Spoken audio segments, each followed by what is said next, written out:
आज जहां भ्रष्टाचार को एक सामान्य प्रक्रिया मान लिया गया है और एक छोटे से चपरासी से लेकर जो सचिवालय तक है या प्रधानमंत्री कार्यालय है वहाँ तक भी कुछ हद तक भ्रष्टाचार को स्वीकार किया जाता है।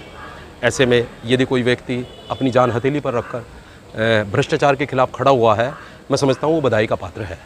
गांव फीराहेड़ी, ब्लॉक बलियाखेड़ी, जनपद सहारनपुर का एक परिवार आज यहाँ पर जिलाधिकारी कार्यालय के बाहर अनिश्चितकालीन भूख हड़ताल पर बैठा है और इस परिवार ने या इस जो परिवार का मुखिया है, मैं समझता हूँ कि इसने हौसला करके ग्राम प्रधान जिशान के खिलाफ बहुत सारे साक्ष्य सूचना का अधिकार अधिनियम 2005 के अंतर्गत एकत्रित किए हैं और अनेक कागज ये सिद्ध करते हैं कि वास्तव में भ्रष्टाचार हुआ है।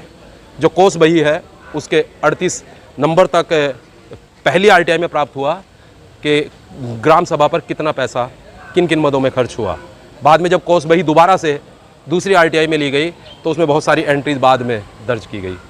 ऐसे में ये दोनों दस्तावेज अपने आप में 420, 468, 467, 471 आईपीसी की हद तक जाते हैं और यह परिवार न्याय के लिए, समाज हित के लिए, भ्रष्टाचार को ख़त्म करने के लिए अपनी जान हथेली पर रख करके यहाँ पर खड़ा है।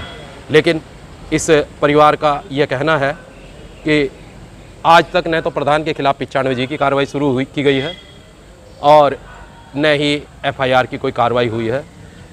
जो इस परिवार ने हमें कागज़ दिखाए, बाकायदा जिलाधिकारी सहारनपुर दिनेश चंद्रा जी ने बाकायदा बहुत स्पष्ट आदेश कागज़ों पर किए हुए हैं। ऐसे में देखना होगा कि क्या जिला पंचायत राज विभाग इस भ्रष्टाचार को ठीक करने के लिए अपने हद तक कुछ कार्रवाई कर पाएगा। मेरा नाम पुनीत कुमार है जी। क्या है वजह जो आज भूख हड़ताल पर बैठना पड़ा? सर, मैंने अपने ग्राम पंचायत फिराड़ी, ब्लॉक बलियाखेड़ी, तहसील व जिला सहारनपुर,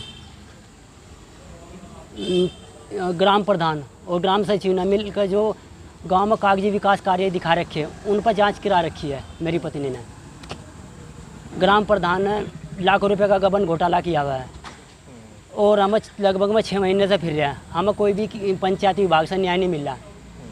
साक्ष्य हमारे साथ, मतलब हमारे पास में है। कोई भी अधिकारी पंचायती विभाग का उन साक्ष्यों को मानने तक तैयार नहीं है। ग्राम प्रधान ग्राम सचिव को बचाने की कोशिश में लगे हैं जी। जब तक हमें न्याय नहीं मिलता हम नहीं रहेंगे जी भूख हड़ताल के और बिना जल बिना पानी के रहेंगे जी, जब तक हमें न्याय, क्योंकि हमारे पास साक्ष्य, हमारे साक्ष्यों के आधार पर हमें सबूत नहीं मिल रहा। अब इसका अनुमान लगाया जा सकता है कि कितना भ्रष्टाचार बढ़ा है हमारे उत्तर प्रदेश में। आपकी किसी अधिकारी से या प्रशासन के किसी व्यक्ति से इस विषय पर बात हुई है? हमारी DM साहब से बात हुई थी 6/5/2024 को जी।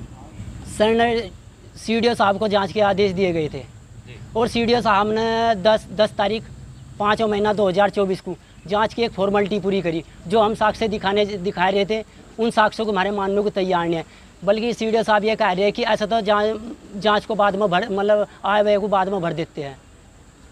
CDO साहब भी खुद इस बात को कह रहे हैं जी।